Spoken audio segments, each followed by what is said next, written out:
Forget the glossy brochures. Forget the spring break cliches. The Mexico you think you know is a carefully constructed facade, a story told to tourists. But what if I told you that beneath the surface of turquoise waters and friendly smiles lies a nation of profound, often beautiful, contradictions? A place where ancient rituals are fueled by Coca-Cola, where getting a driver's license is easier than passing a high school exam, and where the line between a warm welcome and a playful jab is as thin as a corn tortilla. We're not here to just visit. We're here to understand. This is a journey to peel back the layers of Mexico, to find the soul of a country that is so much more than its postcard image. Let's uncover the real story together. The first thing that hits you in Mexico City isn't the altitude, it's the sheer kinetic energy. This isn't just a city, it's a living organism, a sprawling megalopolis of over 22 million souls breathing, striving, and colliding. They call it CDMX. It's the nation's beating heart, its economic engine, and the stage for its most dramatic contrasts. You feel it as you walk. Imagine strolling down the majestic Paseo de la Reforma with its grand monuments and gleaming corporate headquarters, then turning a corner into the Colonia Juarez. Here, elegant Porfirian-era mansions stand shoulder to shoulder with Art Deco apartment buildings, some still bearing subtle cracks from the 2017 earthquake. A constant, silent reminder of the city's precarious existence atop a drained lakebed. This is the promised land for millions of Mexicans seeking opportunity, a magnetic pole for ambition. But paradise has a price, and here, the math often doesn't add up. A university-educated professional in a good job might earn around $1,000 in a month. Yet a modern, safe two-bedroom apartment in a desirable neighborhood like Roma or Condesa will easily run you $400 to $800. So how does a city of 22 million people function? How does anyone survive? The answer lies in a concept central to the Mexican psyche: ingenuity born from necessity. It manifests in a million ways that defy spreadsheets and official statistics. It's the family of 6 living in a 2-bedroom apartment, with complex schedules for sharing a single bathroom. It's the impossibly long commutes from sprawling, affordable suburbs like Ecatepec, with workers waking at 4 a.m. to spend hours on crowded buses and the metro just to reach their jobs. It's the vibrant, informal economy that is the true lifeblood of the city. The chianguas, or roving street markets, that appear in a different neighborhood each day, selling everything from fresh produce to pirated DVDs. The same street corner might host a man selling fresh, squeezed orange juice at 7 a.m., a woman serving tamales at noon, and a family running a bustling taco stand after dark. This isn't just business, it's a synchronized, unwritten choreography of survival. And yes, this ingenio permeates interactions with authority.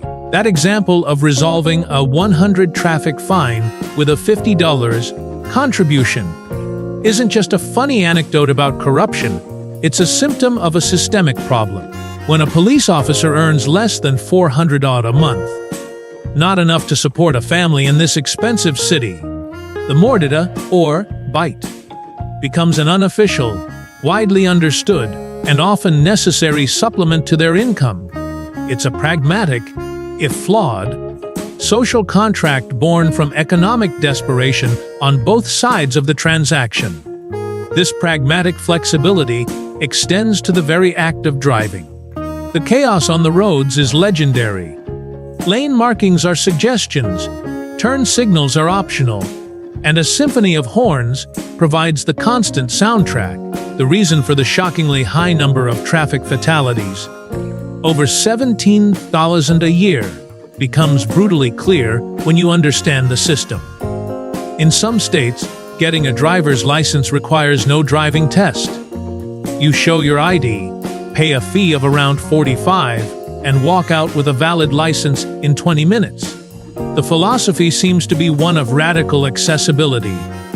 But the consequence is a daily, high-stakes ballot on the asphalt, where defensive driving is an essential survival skill. Yet, amid this beautiful, frustrating chaos, there is an undeniable warmth. Mexicans prioritize family and community above all else. This isn't just a cultural preference, it's a vital economic and social safety net. And to truly grasp the forces shaping this megacity, we have to look to the nation's edges, to its two vastly different borders, which tell two vastly different stories about Mexico's place in the world. Let's start with the north. The 3,000-kilometer line it shares with the United States. This isn't just a border, it's one of the world's most dynamic economic zones, a symbiotic, and often parasitic, relationship made manifest. Cities like Tijuana in Baja California or Ciudad Juárez in Chihuahua are not remote backwaters. They are industrial powerhouses dominated by maquiladoras, foreign-owned factories that import raw materials duty-free, assemble them using Mexican labor, and export the finished products, usually back to the U.S. This model has created millions of jobs and turned cities, once known for vice, into hubs of global manufacturing. You see a cross-border culture here unlike anywhere else, with people living in Tijuana and commuting daily to work or school in San Diego, navigating two languages, two currencies, and two realities. However, this prosperity is built on a fault line. The very proximity to the U.S. that fuels its economy also makes it the front line of the narco trade. The violence mentioned in the video isn't random chaos, it's the brutal business logic of cartels fighting for control of lucrative smuggling routes into the world's largest consumer market for illicit drugs. For the average person, life is a paradox, more economic opportunity than in many parts of Mexico, but lived under a constant, low-level hum of insecurity. This tension has also given rise to one of Mexico's darkest chapters, the femicide crisis in cities like Juárez, where hundreds of women, many of them young maquiladora workers, have been murdered or disappeared over the decades, a horrifying symptom of systemic violence and impunity. Now, let's travel 2,000 kilometers south, to the border with Guatemala and Belize. Here, in states like Chiapas and Quintana Roo, the atmosphere is entirely different. The economy isn't driven by factories, but by the earth, coffee, cacao, corn, and a massive tourism industry built on the legacy of the Mayans and stunning natural beauty. The video correctly identifies that this region has lower levels of narco-related violence. It feels safer, more tranquil. But to say it offers better living conditions is to ignore the deep, systemic poverty that has defined much of the rural South for centuries. Chiapas, despite its incredible natural wealth, remains one of Mexico's poorest states. Here, a tourist sees vibrant indigenous markets and lush jungle, but many residents lack access to basic services like clean water, reliable health care, or quality education. This is the land of the Zapatistas, the indigenous guerrilla movement that rose up in 1994 demanding work, land, housing, food, health, education, independence, liberty, democracy, justice, and peace. Their struggle continues to this day, a testament to the unresolved historical grievances of the region. The more stable environment of the South is also the primary entry point for migrants from Central America, making it a place of transit and tension, where Mexico must grapple with its role not just as a nation of immigrants, but as a barrier to others seeking the same dream of a better life. The North-South divide isn't good vs bad. It's a choice between two Mexicos, the industrialized, dollarized, but volatile North, and the culturally rich, more tranquil, but often forgotten and impoverished South. How do people navigate these complex realities? The answer lies in the intangible pillars of Mexican culture: family, faith, food, and the rituals that bind them together. The concept of familia is far deeper than the nuclear unit. It's an expansive, all-encompassing universe. It's grandparents, aunts, uncles, and cousins. But it's also the compadrazgo system, the sacred bond between parents and godparents, as padrinos y madrinas. Your compadre is more than a friend, they are co-parents, a spiritual and financial safety net, a non-biological family member with profound obligations. In a country where state support can be inconsistent, your family is your bank, your hospital, your therapist, and your social club. This is why you see entire clans gathering in parks on Sundays, not as a special occasion, but as a fundamental, non-negotiable weekly ritual. And one of the most curious modern rituals involves a familiar red label. The point about Coca-Cola is spot on, but its role is a fascinating case study in globalization and cultural adaptation. In some indigenous communities in Chiapas, Coca-Cola has been integrated into religious ceremonies, used by shamans as a sacred offering to purify the body and soul. Its high sugar content is seen as providing energy, and the burp it induces is believed to release evil spirits. This wasn't a random choice. Decades of aggressive marketing, coupled with a lack of access to clean drinking water, made Coca ubiquitous, and sometimes safer, alternative. It's a stunning example of cultural syncretism, where a global capitalist symbol has been absorbed and repurposed into ancient local tradition. But the true soul of Mexico is found on its tables. To say Mexican food is celebrated worldwide is an understatement. It is a UNESCO intangible cultural heritage, and it is profoundly regional.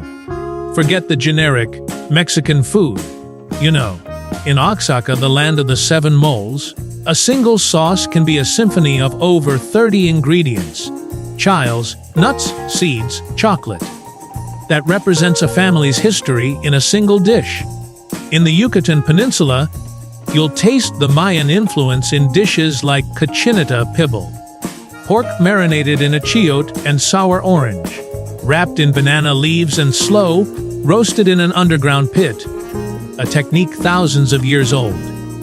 In Puebla, you can try chiles en nogada, a patriotic dish of stuffed poblano peppers in a walnut cream sauce, topped with pomegranate seeds, representing the green, white, and red of the Mexican flag. And in the bustling streets of Mexico City, you'll discover that the humble taco is an art form.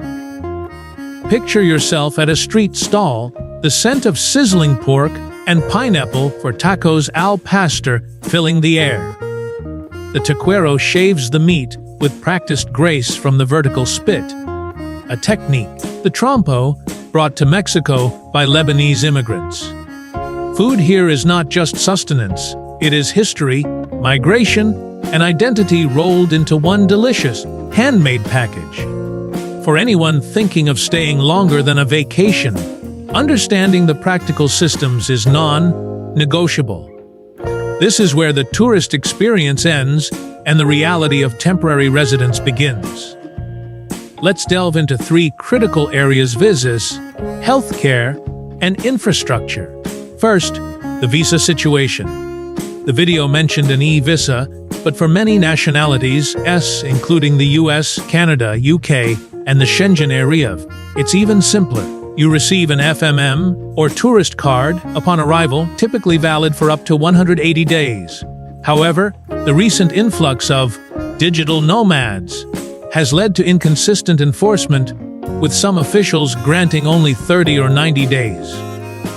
For those wanting to stay longer legally, there's the temporary residency visa.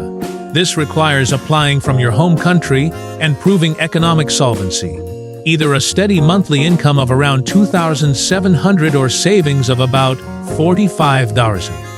It's a bureaucratic but achievable process that separates the casual visitor from the committed resident. Second, the healthcare system. This is one of the starkest examples of inequality in Mexico.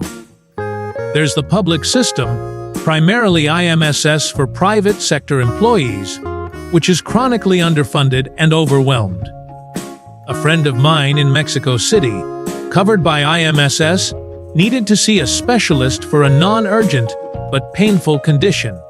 The wait time for the appointment was 4 months. Then there's the private system. Here, the quality is often exceptional, with state-of-the-art hospitals and doctors trained in the US or Europe. That same specialist could be seen the next day in a gleaming private clinic for a consultation fee of about AD.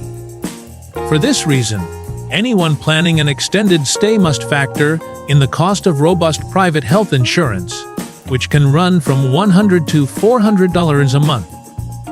It's not a luxury, it's a necessity. Finally, infrastructure. The internet in major cities is surprisingly good and affordable.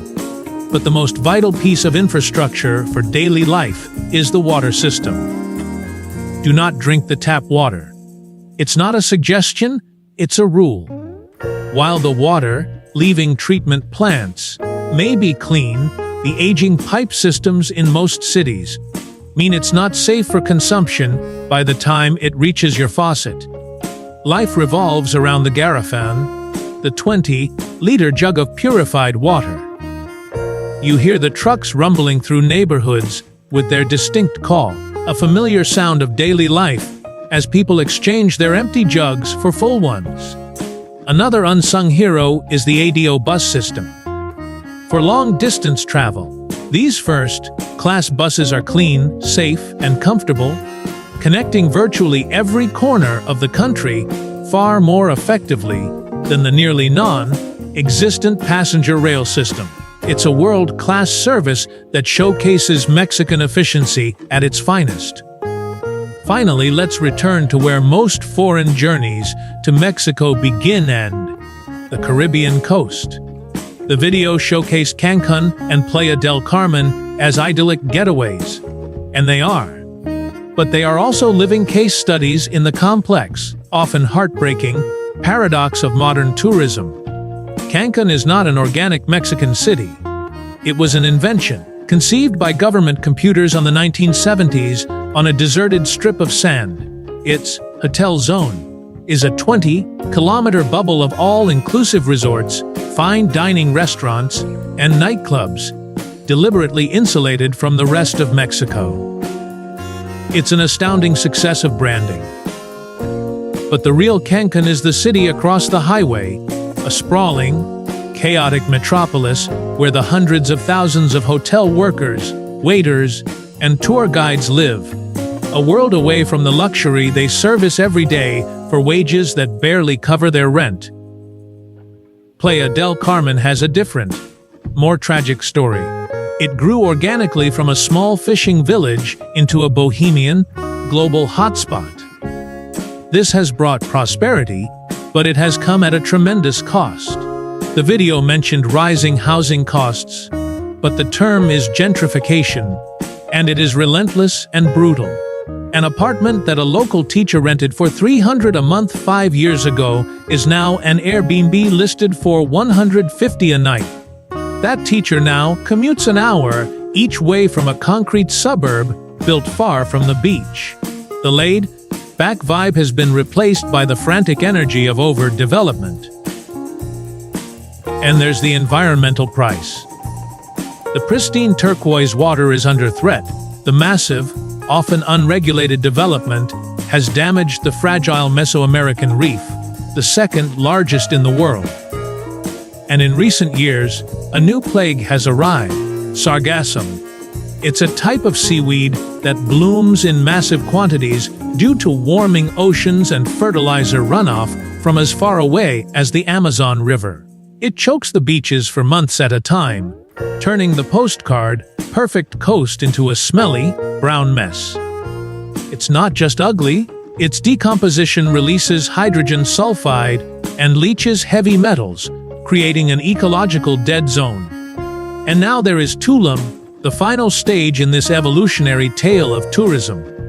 Marketed as an eco-chic spiritual yoga retreat, it has become a victim of its own Instagram-fueled success. Its hotels are often powered by diesel generators, their waste secretly pumped into the fragile cenotes, the sacred underground rivers of the Mayans, contaminating the very ecosystem they claim to cherish. The people of the Riviera Maya are caught in this paradox. They are warm and have embraced the opportunities tourism brings. But they are also watching their culture, their environment, and their homes be transformed, sometimes beyond recognition, by the very industry that sustains them. It's a paradise that, in its very success, is consuming itself. Our journey through Mexico reveals a country far more complex and compelling than any travel brochure could ever convey. It is not one nation, but many. A land of ancient traditions and hyper-modern ambitions, of profound community and stark inequality, of breathtaking beauty and heartbreaking challenges. To understand Mexico is to embrace its contradictions, to see the beauty not in spite of its flaws, but because of the resilience, the warmth, and the sheer ingenio they inspire. It is a place that doesn't just ask you to look, but to truly see. What surprised you the most on this journey through the real Mexico? Was it the role of Coca-Cola in religious rituals, the two-faced nature of its borders, or the paradox of its tourist havens? Share your thoughts or questions in the comments below. If this story opened up a new perspective for you, please share this video with a fellow traveler who loves to go deeper than the destination. And be sure to subscribe for more deep dives into the world's most fascinating and misunderstood places. Thank you for exploring with us. See you on the next journey.